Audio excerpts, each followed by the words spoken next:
अस्सलाम वालेकुम dear students. जैसा कि हम लेक्चर नंबर 4 पार्ट 2 आज डिस्कस करने जा रहे हैं। हमने स्केल्स ऑफ टेम्परेचर पे लास्ट लेक्चर पर डिस्कशन की थी और स्केल्स ऑफ टेम्परेचर पे डिस्कशन करते हुए हमने सेल्सियस और फ़ारेनहाइट स्केल को पढ़ा था और एक न्यूमेरिकल भी किया था मैंने, आप लोगों को याद होगा, पार्ट 1। आज उसका हम पार्ट 2 भी डिस्क्राइब कर लेंगे और एक और स्केल आज डिस्कस करने जा रहे हैं, बहुत ही इंपॉर्टेंट, जिसको आप केल्विन या एब्सोल्यूट स्केल कहते हो, जो कि हमारे टेम्परेचर की ऐसा यूनिट भी है। 2 स्केल्स तो हमने पढ़ लिए जो कि सेंटीग्रेड और फ़ारेनहाइट हैं, साइंटिस्ट के नाम सेल्सियस और फ़ारेनहाइट था। केल्विन ने जो स्केल ड्राइव किया जिसको आप केल्विन या एब्सोल्यूट स्केल बोलते हो, ये काफ़ी इंपॉर्टेंट है और समझने में इसमें बहुत सारी बातें हैं, बहुत सारे पॉइंट्स हम इसमें डिस्कस करने वाले हैं केल्विन या एब्सोल्यूट स्केल में। ये हमें लोएस्ट पॉसिबल टेम्परेचर की मेजरमेंट का सेंस भी देता है और आज तक साइंटिस्ट सबसे कम टेम्परेचर किसी बॉडी का क्या मेजर कर पाए हैं या क्या अंदाज़ा लगा पाए हैं उसकी भी सेंस देता है, और उससे कम टेम्परेचर हम मेजर नहीं कर सकते। फिर ये भी बता देगा कि भाई सबसे कम ये हम मेजर कर पा रहे हैं तो उससे कम मेजर नहीं कर सकते। तो हमारे सिस्टम का मिनिमम पॉसिबल टेम्परेचर क्या है और उस मिनिमम पॉसिबल टेम्परेचर पे हमारे सिस्टम में मौजूद जितने भी मटीरियल्स हैं, जितने भी मैटर्स हैं, वो क्या बिहेवियर्स देते हैं, ये आज की क्लास में हम डिस्कस करने वाले हैं। काफ़ी इंपॉर्टेंट है बेटा, जब आप केमिस्ट्री पढ़ते हो तो वहाँ भी आप डिस्कस करते हो केल्विन या एब्सोल्यूट स्केल को, तो टॉपिक के पॉइंट ऑफ व्यू से काफ़ी ज़्यादा इंपॉर्टेंस है। आप लोगों को केल्विन या एब्सोल्यूट स्केल समझाने के लिए मैं पहले इसको सेंटीग्रेड स्केल के बाद साथ भी डिस्कस कर लेंगे बाद में, पहले हम जो है ज़रा केल्विन या एब्सोल्यूट स्केल को हम कैसे डिराइव करते हैं या क्या आइडिया जहन में आता है वो देख लेते हैं। जैसा कि बेटा आप लोगों ने बॉयल्स और चार्ल्स लॉ वगैरह पढ़ा है, प्रेशर लॉ वगैरह पढ़ा है फर्स्ट ईयर केमिस्ट्री में। जब आप बॉयल्स लॉ पढ़ते हो तो आप लोगों को अच्छी तरह से याद होगा बेटा कि बॉयल्स लॉ में कॉन्स्टेंट प्रेशर पे आप वॉल्यूम और टेम्परेचर के बिटवीन रिलेशन पढ़ते हो। दिस वन याद है ना आप लोगों को? Charles law, Boyle's law pressure volume का होता है, चार्ल्स लॉ जब आप चार्ल्स लॉ पढ़ते हो तो उसमें वॉल्यूम और टेम्परेचर की बिटवीन रिलेशन बनाते हैं। और प्रेशर लॉ जब आप पढ़ते हो तो प्रेशर लॉ में आप वॉल्यूम कांस्टेंट रख के प्रेशर और टेम्परेचर के बिटवीन जो है वो रिलेशन पढ़ते हो। प्रेशर लॉ में प्रेशर लॉ, ये वॉल्यूम और टेम्परेचर के बिटवीन रिलेशन चार्ल्स लॉ और प्रेशर और टेम्परेचर के बिटवीन रिलेशन आप प्रेशर लॉ में पढ़ते हो। इसमें आप प्रेशर कांस्टेंट और इसमें आप वॉल्यूम कांस्टेंट। प्रेशर लॉ जैसे प्रेशर कुकर, वॉल्यूम कांस्टेंट होता है ना प्रेशर कुकर का, और टेम्परेचर क्या कर रहे होते हो आप, बढ़ाते हो। तो टेम्परेचर जैसे जैसे बढ़ता जाता है अंदर मौजूद जो मॉलिक्यूल हैं उनकी मोशन तेज़ होती है। मोशन तेज़ होने का मतलब प्रेशर का बढ़ना है, तेज़ टकराएंगे ना वो, तो प्रेशर बढ़ जा रहा होता है। तो मैं ज़रा आप लोगों को ग्राफिकली लिहाज से आज जो है वो केल्विन या एब्सोल्यूट स्केल समझाने वाला हूँ और मिनिमम पॉसिबल टेम्परेचर का भी आपको मैं सेंस देने वाला हूँ। तो देखिएगा ज़रा बेटा, ये जहन में रखिएगा, ये दोनों लॉ अब मैं ग्राफ प्लॉट करने के लिए जा रहा हूँ ताकि आपको मेरी बात ज़्यादा समझ में आ सके जो आज मैं बताना चाह रहा हूँ आप लोगों को केल्विन स्केल के बारे में। जब आप वॉल्यूम और टेम्परेचर के वर्सेस ग्राफ प्लॉट करते हो, दिस वन, ये आपका वॉल्यूम, इस एक्सिस पे आपने वर्टिकल वाई एक्सिस पे वॉल्यूम और एक्स एक्सिस पे आप टेम्परेचर को प्लॉट कर रहे हो, temperature versus volume. Pressure versus temperature भी बन सकता है ग्राफ बेटा, एक से बता देता हूँ, मैं दूसरा ही बता दूंगा। और क्या होता है लोएस्ट पॉसिबल टेम्परेचर पर, ये बातें भी आज के सामने आ जाएंगी। बेटा ये बात तो आप जानते होंगे ना, जब आप 0 डिग्री सेंटीग्रेड की बात करते हो, ये ओरिजिन है ना 0 degree centigrade, this one 0 degree centigrade. तो 0 डिग्री सेंटीग्रेड पर जो वॉल्यूम है आपके पास, ये आपने गैस ले ली, गैस यहाँ पे कोई गैस आप ले लें, तो 0 डिग्री सेंटीग्रेड पर आपको गैस का वॉल्यूम मिलता है 22.4 DM3, 0.024 मीटर क्यूब इस पॉइंट पे, यानी 0 डिग्री सेंटीग्रेड पर डेसीमीटर क्यूब में 22.4 DM3 ये वॉल्यूम मिलता है। यानी 0 डिग्री सेंटीग्रेड टेम्परेचर पर वॉल्यूम 0 नहीं होता है, गैस, आइडियल गैस कुछ वॉल्यूम ऑक्यूपाई कर रही होती है। देखिए ना वॉल्यूम का लेवल आ रहा है, कुछ टेम्परेचर 0 और ये वॉल्यूम का लेवल आ रहा है। इसका मतलब अगर मैं टेम्परेचर को बढ़ाऊंगा, जैसे टेम्परेचर को थोड़ा इंक्रीज़ कर दें तो वॉल्यूम भी बेटा क्या हो जाएगा, इंक्रीज़ हो जाएगा। यहाँ पर आ गया वॉल्यूम का पॉइंट टेम्परेचर का, ये रहा लेवल, ये बेटा टेम्परेचर को हमने थोड़ा सा बढ़ाया, और बढ़ाएं टेम्परेचर को तो वॉल्यूम थोड़ा और इंक्रीज़ हो जाएगा, डायरेक्टली रिलेशन है ना बेटा। दिस वन देखें, टेम्परेचर और बढ़ाया तो वॉल्यूम और बढ़ गया। ये इस टेम्परेचर का वॉल्यूम पे क्या पॉइंट आ रहा है, वो है यहाँ से वॉल्यूम और यहाँ से टेम्परेचर, समझ रहे होंगे ना बेटा।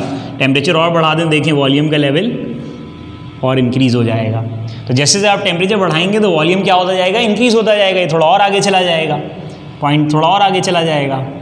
इसी तरह से अगर टेम्परेचर को घटाएं, कम करें, तो टेम्परेचर को कम करने से वॉल्यूम क्या हो रहा होगा, कम हो रहा होगा, डिक्रीज़ हो रहा होगा।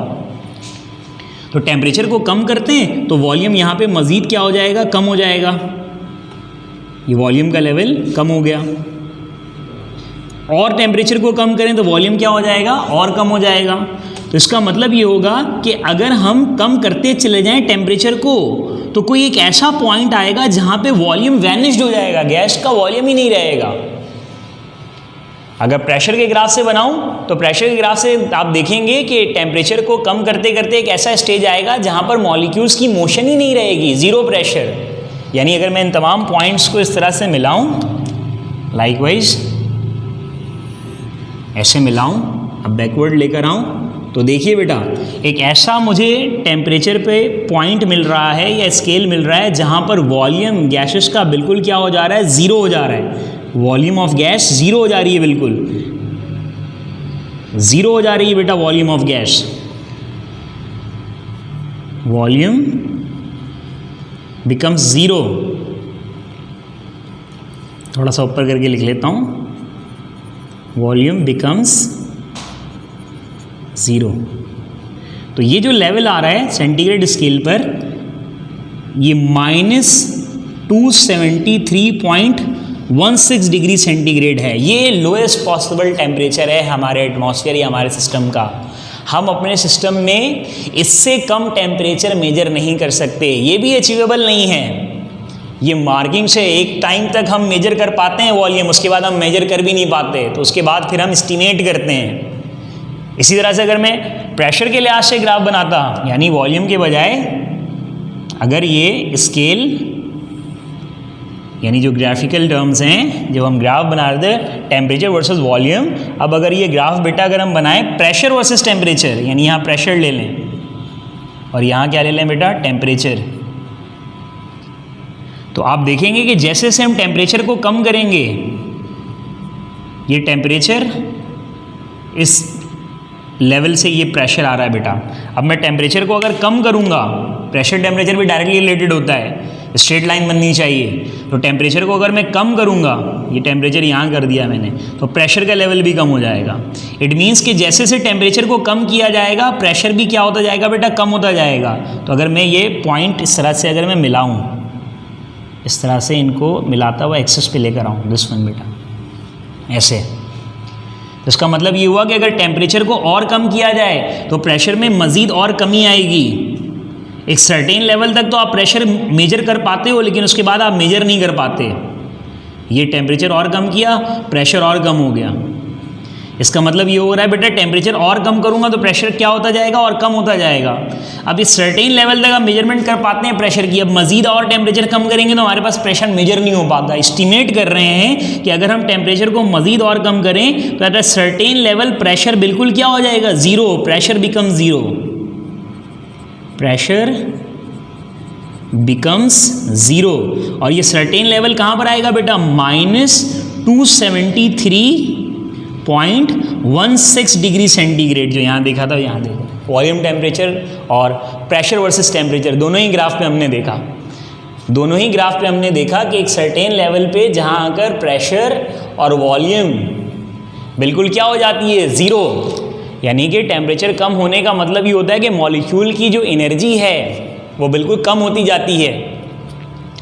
और जब हम -273.16 पर आ जाते हैं तो इस टेम्परेचर पर इसको थर्मोडायनेमिकल टेम्परेचर इसलिए कहा गया। थर्मोडायनेमिक, डायनेमिक का मतलब मोशन, थर्मल मतलब हीट, तो इसको थर्मोडायनेमिकल ज़ीरो भी कह सकते हैं। यानी यहाँ पर जब आप पहुँचते हैं -273.16 डिग्री सेंटीग्रेड टेम्परेचर के लेवल पर जब पहुँचते हैं तो मॉलिक्यूल्स की मोशन बंद हो जाती है, स्टैंड स्टिल हो जाते हैं मॉलिक्यूल्स, उनकी मोशन खत्म, मॉलिक्यूलर मोशन सीज्ड हो जाती है, वॉल्यूम जीरो और प्रेशर जीरो हो जाता है। तो ये जो सर्टेन लेवल आप देख रहे हैं जिसको लोएस्ट पॉसिबल टेम्परेचर कहा गया है, इससे कम का टेम्परेचर क्या है ये आज तक पता नहीं लगा सके साइंटिस्ट। अब तक का जो सबसे कम टेम्परेचर हम मानते हैं अपने सिस्टम का, जहाँ क्या प्रॉपर्टीज़ हैं, वॉल्यूम, प्रेशर, ये सब जीरो हो जाती है, यानी मॉलिक्यूलर मोशन सीज हो जाती है, स्टैंड स्टिल हो जाती है। जब एनर्जी नहीं रहेगी, मॉलिक्यूल्स की एनर्जी नहीं रहेगी तो वो मूव ही नहीं करेंगे। तो असाइन क्या किया गया, -273.16 डिग्री सेंटीग्रेड को एब्सोल्यूट जीरो असाइन किया गया है। ये जो लेवल देख रहे हैं आप -273.16, इसको कैल्विन ने, साइंटिस्ट का नाम है, क्या नाम दिया बेटा, एब्सोल्यूट जीरो या thermodynamic zero, absolute zero, absolute zero कह सकते हैं या थर्मोडायनेमिकल जीरो। थर्मोडायनेमिक जीरो का मतलब मॉलिक्यूल्स की मोशन खत्म, एब्सोल्यूट जीरो या थर्मोडायनेमिक जीरो। तो -273.16 को एब्सोल्यूट जीरो कहने का मतलब ये हुआ कि -273.16 को हम क्या कैलिबर कर पाएंगे, जीरो केल्विन। -273.16 का मतलब क्या होगा, zero kelvin, zero kelvin, zero kelvin, okay नहीं है ये, जीरो केल्विन। तो ये हमारा एसआई टेम्परेचर बन गया, टेम्परेचर एसआई यूनिट बन गई, सॉरी, टेम्परेचर को मेजर करने की। कौन, एब्सोल्यूट या केल्विन स्केल। हम अपने सिस्टम का सबसे कम टेम्परेचर जो बता पाते हैं, यानी जीरो लेवल जो हम बता पाते हैं अपने सिस्टम का, 0 डिग्री सेंटीग्रेड, ये एक सेंटीग्रेड स्केल के लिहाज से है, वहाँ पे थर्मोडायनेमिक जीरो नहीं होती, यानी डायनेमिक जीरो नहीं होता है मॉलिक्यूल्स का। यानी 0 डिग्री सेंटीग्रेड पे मॉलिक्यूल्स की मोशन भी मिलेगी, आपको आइडियल गैस का वॉल्यूम भी मिलेगा, आपको आइडियल गैस की प्रेशर भी मिलेगी 0 डिग्री सेंटीग्रेड पर। तो वो थर्मोडायनेमिकली जीरो नहीं हुआ, समझ रहे हैं पॉइंट को आप। तो थर्मोडायनेमिक जीरो कहाँ पर होगा, यानी मॉलिक्यूल्स की डायनेमिक ही जीरो हो जाए, यानी volume zero, pressure zero, motion खत्म। तो वो कहाँ मिलेगा, वो हमारे सिस्टम का सबसे कम टेम्परेचर, लोएस्ट पॉसिबल टेम्परेचर जो हम अचीव कर पाते हैं या जो असाइन कर पाते हैं, वो -273.16 है। तो ये एब्सोल्यूट जीरो होना चाहिए, ये थर्मोडायनेमिक जीरो होना चाहिए। तो -273.16 अगर आप असाइन करना चाह रहे हैं या केल्विन असाइन कर रहे हैं एब्सोल्यूट जीरो, तो उसको जीरो केल्विन बोलेंगे -273.16 को। पढ़ने के लिए आसान करना चाहते हैं तो 273 -273 डिग्री सेंटीग्रेड 0 केल्विन के इक्वल। पढ़ने में आसान लिखना चाहते हैं तो ऐसे लिखेंगे -273 डिग्री सेंटीग्रेड किसके इक्वल होती है बेटा, 0 केल्विन, और इसको हम क्या कहते हैं, एब्सोल्यूट जीरो। और जो एसआई यूनिट बनेगी टेम्परेचर की, चूँकि टेम्परेचर की जो सही मेजरमेंट हो पा रही है, डेफिनेशन हो पा रही है, हर तरह से साइंटिफिकली डिफाइन जो हो पा रहा है वो एब्सोल्यूट जीरो से हो पा रहा है। इसलिए एसआई यूनिट जो टेम्परेचर की है वो क्या है बेटा, केल्विन है। हम हमेशा टेम्परेचर को केल्विन से मेजर करेंगे, हमेशा टेम्परेचर को किससे मेजर करेंगे, केल्विन से मेजर करेंगे, भले सेंटीग्रेड में या फ़ारेनहाइट में गिवन हो। तो एब्सोल्यूट स्केल या एब्सोल्यूट जीरो, एब्सोल्यूट स्केल या एब्सोल्यूट जीरो, एब्सोल्यूट स्केल या एब्सोल्यूट जीरो आपने समझा अभी किसको कहते हैं, absolute zero. It is not possible to achieve temperature lower than, इससे नीचे हम टेम्परेचर अचीव ही नहीं कर सकते, यही बताया सबसे कम टेम्परेचर जहाँ पे डायनेमिक्स ही खत्म हो जाती है, यानी sense volume and pressure gas zero हो जाता है। तो इसको take this temperature as zero called absolute. तो यहाँ पे हम टेम्परेचर को क्या ले लेते हैं, जीरो, इसको क्या नाम देते हैं, एब्सोल्यूट जीरो का। कैल्विन असाइन दिस टेम्परेचर, और कैल्विन ने इस टेम्परेचर को क्या असाइन किया, 0 केल्विन, जो किसके इक्वल है -273। Kelvin assign this temperature as absolute zero. Kelvin assigned this temperature as absolute zero, and this scale is called absolute scale. Absolute zero जिस स्केल पर अचीव हो रहा है, एब्सोल्यूट जीरो जिस स्केल पर अचीव हो रहा है, उस स्केल को हम क्या कहेंगे, एब्सोल्यूट स्केल कहेंगे। अब अगर मैं सेंटीग्रेड के साथ इसकी कंपैरिजन बताऊं बेटा, तो देखिए 0 डिग्री सेंटीग्रेड से हम कहाँ गए थे, -273 पे, तो टेम्परेचर कितना आया था बेटा, 0 केल्विन। अगर मैं 0 डिग्री सेंटीग्रेड पे आऊँगा तो यहाँ से मैंने -273 नंबर्स कम किए, और अगर मैं 273 डिविजन्स तक आगे आ जाऊं तो ये रीडिंग क्या हो जाएगी 0 डिग्री सेंटीग्रेड। तो केल्विन में कितनी हो जाएगी 0 डिग्री सेंटीग्रेड, केल्विन में कितनी होगी बेटा 273 केल्विन। जो 0 डिग्री सेंटीग्रेड देख रहे हैं ना बेटा आइस पॉइंट, तो आइस पॉइंट अगर मैं केल्विन्स में लिखना चाहूं तो 0 डिग्री सेंटीग्रेड को क्या लिखूंगा 273 केल्विन। और अगर मैं स्टीम पॉइंट को 100 डिग्री सेंटीग्रेड देख रहे हैं, 100 डिग्री सेंटीग्रेड को अगर मैं केल्विन्स में लिखना चाहूं तो 273 में 100 डिविजन्स ऐड कर दें तो ये कितना हो जाएगा बेटा 373 केल्विन्स। ये बन गई बेटा स्टीम पॉइंट। यानी सेंटीग्रेड स्केल पे अगर आप केल्विन स्केल को लिखना चाहें, यहाँ पे जो थर्मोमीटर में 0 डिग्री सेंटीग्रेड आइस पॉइंट है तो केल्विन में 273 और 100 डिग्री सेंटीग्रेड जो स्टीम पॉइंट है वो केल्विन में कितना लिखेंगे 373 केल्विन्स लिखेंगे। और अगर मैं फॉर्मूला बनाना चाहूँ सेंटीग्रेड और केल्विन्स के दरमियान कन्वर्जन के लिए तो आपके पास जो फॉर्मूला बनेगा इनकी कन्वर्जन का यहीं लिख देते हैं। केल्विन और सेंटीग्रेड को अगर मैं इक्वल लिखना चाहूँ तो केल्विन कितना है बेटा 273 और सेंटीग्रेड कितना है 0, इक्वल होने के लिए C + 273। सिंपल था फॉर्मूला। केल्विन पे डिग्री नहीं लगाते, केल्विन खुद ऐसा यूनिट है तो उस पर डिग्री लगाने की ज़रूरत नहीं है। सेंटीग्रेड पे इसलिए लगाते हैं क्योंकि डिग्री यूनिट हो गई, सेंटीग्रेड स्केल हो गया, केल्विन पे लगाने की ज़रूरत नहीं है, अवॉइड करें लगाने से। तो ये आपके सामने एक्सप्लेनेशन दी गई बेटा केल्विन या एब्सोल्यूट स्केल की। किस तरह से ग्राफिकली वॉल्यूम टेम्परेचर के बिटवीन ग्राफ प्लॉट किया। 0 डिग्री सेंटीग्रेड पे डायनामिक 0 नहीं होती, वॉल्यूम आ रहा है 22.4 dm3, पढ़ा होगा आपने, मीटर्स में 0.024 मीटर क्यूब। अब मैं टेम्परेचर कम करता जाऊंगा तो वॉल्यूम भी क्या हो जाएगा कम होता जाएगा। एक सर्टेन लेवल तक तो वॉल्यूम मेजर करते हैं। अब मजीद मैं यहाँ से अगर टेम्परेचर को कम करूँ तो कहाँ तक आ जाऊँगा -273 और यहाँ बिल्कुल वॉल्यूम ग्राफिकली आपको क्या मिलेगा 0। इसी तरह प्रेशर पे आ जाएं ग्राफ पे, जैसे टेम्परेचर कम करते जाएंगे प्रेशर, क्योंकि टेम्परेचर कम करने का मतलब मॉलिक्यूल्स की एनर्जी, मॉलिक्यूल्स तो भाग रहे होते हैं ना गैस के, एनर्जी होती है। तो टेम्परेचर कम करेंगे मॉलिक्यूल की एनर्जी कम होगी, भागना कम होंगे, और कम करेंगे टेम्परेचर और एनर्जी कम होगी तो भागना स्लो होंगे। एक वक्त ऐसा आएगा मॉलिक्यूल भागेंगे ही नहीं। जब भागेंगे तो प्रेशर कैसे लगाएंगे, क्योंकि मॉलिक्यूल जब भाग रहे होते तो टकराते हैं एक दूसरे से, और मॉलिक्यूल्स का टकराना फोर्स एक्सर्ट करता है, उसी से हम प्रेशर डिफाइन करते हैं। अगर मॉलिक्यूल भागेंगे ही नहीं तो एक दूसरे से टकराएंगे ही नहीं, प्रेशर जनरेट ही नहीं होगा। तो देखिए एक ऐसा टेम्परेचर आता है जहां मॉलिक्यूल्स की डायनेमिक्स नहीं रहती, थर्मोडायनेमिकल जीरो, यानी मॉलिक्यूल्स की डायनेमिक खत्म हो गई। और डायनेमिक्स खत्म हो जाए तो ना मॉलिक्यूल्स की मोशन रहेगी, ना प्रेशर रहेगा, ना वॉल्यूम रहेगा। हम उस स्टेट को या उस टेम्परेचर को क्या बोल रहे होते हैं 0 केल्विन या एब्सोल्यूट 0 बोल रहे होते हैं। तो ग्राफिकली इस तरह से हम अंडरस्टैंड कर सकते हैं। ये वाला ग्राफ आप बनाइएगा बहुत अच्छी तरह से, जैसे यहाँ पे फेयरली मैंने बनाया है, ये ग्राफ बना सकते हैं। और ये बना हुआ है वॉल्यूम वर्सेस टेम्परेचर, और ये बना हुआ है प्रेशर वर्सेस टेम्परेचर। यहाँ पे मैंने वाई एक्सिस पे प्रेशर और यहाँ टेम्परेचर लिया। ये टेम्परेचर जो देख रहे हैं सेंटीग्रेड में ये पॉजिटिव साइड है, और ये टेम्परेचर की सेंटीग्रेड की नेगेटिव साइड है, वही चीज़ यहाँ पर भी है। तो ये अब ग्राफिकली एक्सप्लेन हो गया। तो इस तरह से हम एब्सोल्यूट स्केल या एब्सोल्यूट जीरो को डिफाइन कर रहे होते हैं। The thermodynamic temperature is measured in Kelvin, it is the SI unit of temperature. और एब्सोल्यूट स्केल या एब्सोल्यूट जीरो क्या होती है, वो यहाँ पर definition, it is not possible to achieve a temperature lower than -273.16 degree centigrade, क्योंकि वहाँ वॉल्यूम और प्रेशर ऑफ गैस क्या हो जाती है 0। Taking this temperature as 0 called absolute 0. Kelvin assigned this temperature as absolute 0. 0 Kelvin यानी -273, और ये फॉर्मूला हो गया कन्वर्जन का केल्विन की सेंटीग्रेड और फ़ारेनहाइट में। अब जो है वो केल्विन या एब्सोल्यूट स्केल यानी तीनों स्केल हमने डिस्कस कर लिए बेटा। अब सेल्सियस भी पढ़ लिया हमने, फ़ारेनहाइट भी पढ़ लिया, और आज के लेक्चर में पार्ट 4 में, लेक्चर 4 के पार्ट 2 में हमने केल्विन या एब्सोल्यूट स्केल भी पढ़ लिया। आप लोगों को याद होगा कि लेक्चर नंबर 4 में पेज नंबर 38 क्वेश्चन नंबर 1 का पार्ट 1 मैंने पढ़ाया था।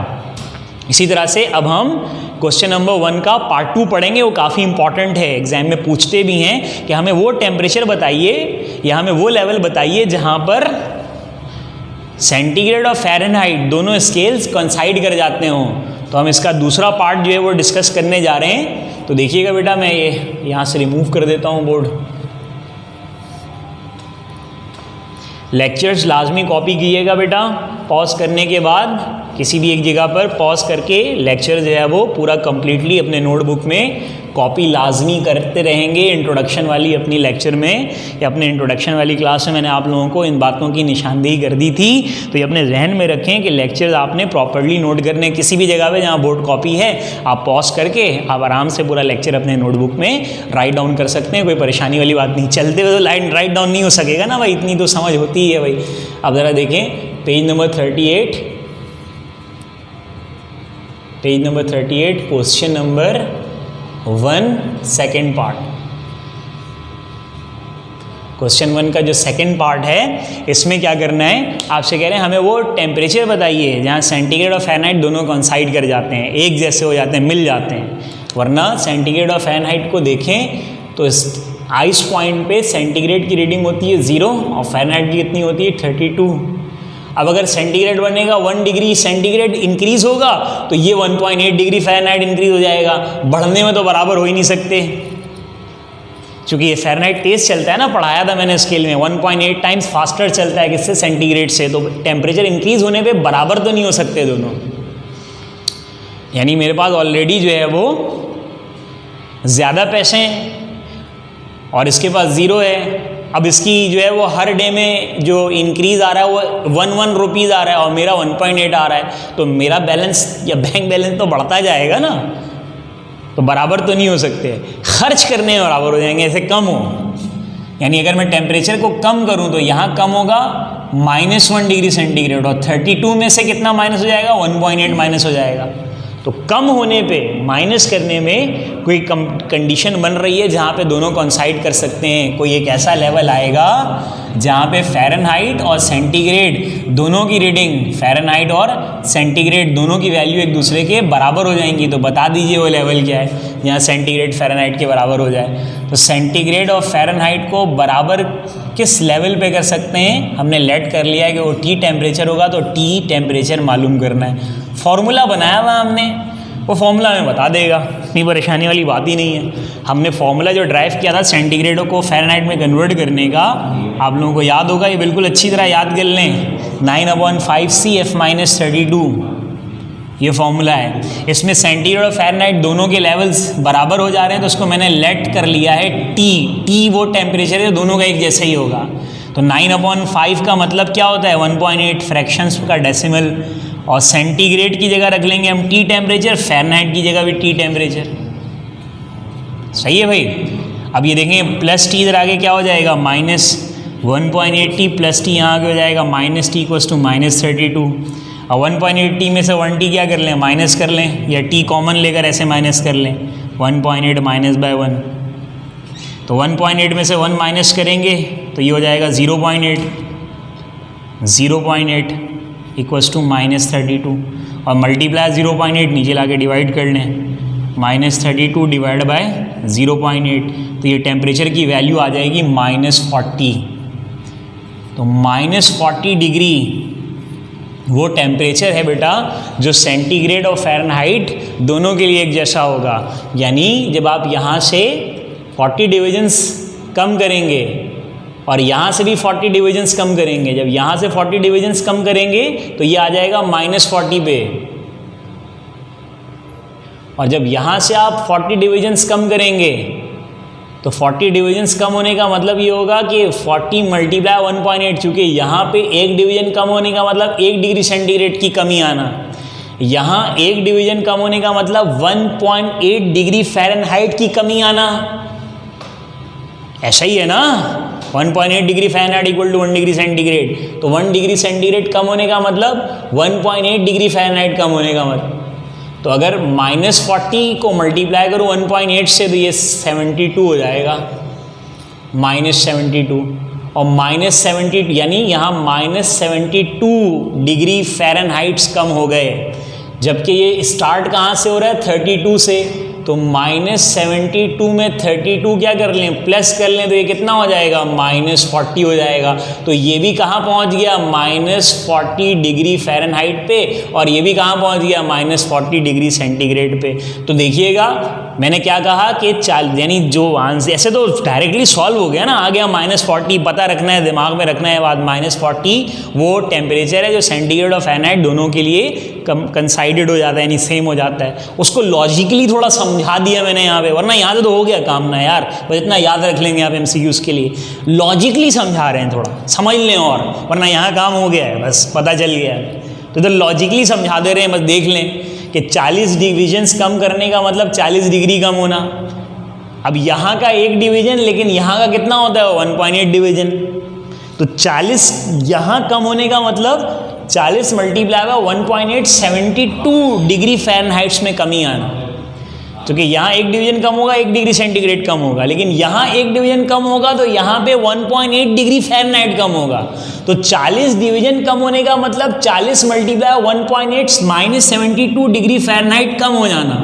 और शुरुआत कहाँ से हो रही है, +32 से, तो -72 + 30 किया तो ये कहाँ पहुँच गया, -40 डिग्री फ़ारेनहाइट पे पहुँच गया। तो ये भी -40 हो गया, ये भी -40 हो गया। लॉजिकली भी थोड़ा समझा दिया, अच्छे से दिमाग में आ जाए। तो ये आपके पास क्वेश्चन नंबर 1 का सेकेंड पार्ट था, जिसमें आपसे पूछा गया था, अब हमें बता दें कि वो टेम्परेचर क्या होता है जहाँ पे सेंटीग्रेड और फ़ारेनहाइट दोनों कोइंसाइडेड हो जाते हैं। तो हमने वो टेम्परेचर फॉर्मूले से रख करके कॉपी करके बता दिया, -40 डिग्री आ रहा है वो टेम्परेचर। अब ऐसा भी हो सकता है कि हमें वो टेम्परेचर बता दें जहाँ फ़ारेनहाइट ट्वाइस हो जाता है सेंटीग्रेड से। होमवर्क दे रहा हूँ, कंप्लीट कर लेना। At what temperature where, homework लिख दे रहा हूँ, सॉल्व कर लेना ये। At what temperature where the Fahrenheit scale becomes twice of centigrade। वो टेम्परेचर बता दो जो फ़ारेनहाइट में सेंटीग्रेड के मुकाबले में 2 गुना ज़्यादा पढ़ा जा रहा हो। यानी मिसाल ऐसी है कि अगर सेंटीग्रेड में 100 डिग्री सेंटीग्रेड पढ़ा जा रहा हो तो फ़ारेनहाइट में 200 डिग्री सेंटीग्रेड पढ़ा जा रहा हो। वो टेम्परेचर बताओ जहाँ पे सेंटीग्रेड की रीडिंग अगर 50 है तो वहाँ फ़ारेनहाइट की कितनी आ रही होगी, 100 आ रही होगी। तो हमें वो बताइए टेम्परेचर सेंटीग्रेड में कितना है और फ़ारेनहाइट में कितना है। तो उसको सॉल्व करने का तरीका है, बराबर के लिए टी ले लिया था, ट्वाइस है फ़ारेनहाइट, तो फ़ारेनहाइट की जगह पे हम 2t रखेंगे। तो ये सॉल्व करना, वरना अपने नेक्स्ट लेक्चर के अंदर, मैं होमवर्क दे रहा हूँ, अपने नेक्स्ट लेक्चर के अंदर पहले ही सॉल्यूशन साइट पे लिख दूंगा, ताकि वहाँ से आप टैली कर लो और चेक कर लो कि आपने सही बनाया है नहीं बनाया है। तो ये नोट कर लो बेटा, ये आप सॉल्व कर लेना। इसके अलावा भी जो है वो 1-2 क्वेश्चन आपके पास 30 पेपर्स के असाइनमेंट में मौजूद होंगे, जिसमें आपको सेंटीग्रेड को केल्विन में या केल्विन को फ़ारेनहाइट में कन्वर्ट करने के लिए दिया हुआ होगा। तो वो आप चेक कर लीजिएगा, अगली क्लास में हम वो डिस्कस भी कर लेंगे। तो ये बेटा हमारे स्किल्स ऑफ टेम्परेचर का पूरा पार्ट या पूरा सेक्शन कंप्लीट हो गया। अब आप इसको जो है वो अच्छी तरह से घर पे रीडिंग कर लीजिएगा पूरा नोट डाउन करने के बाद, और जितने भी पॉइंट्स हैं न्यूमेरिकल्स वगैरह के वो डिस्कस कर लीजिएगा। अब अगला जो हमारा टॉपिक है वो एक्सपेंशन से रिलेटेड है, मटीरियल्स की। अब मटीरियल्स की एक्सपेंशन पे जाएंगे। जो बेसिक टर्म्स थी वो तकरीबन हमारी कंप्लीट हो गई। अब हम प्रॉपर्टीज़ ऑफ मैटर की तरफ जाएंगे। तो नेक्स्ट लेक्चर में आपसे मुलाकात होगी। थैंक यू वेरी मच बेटा।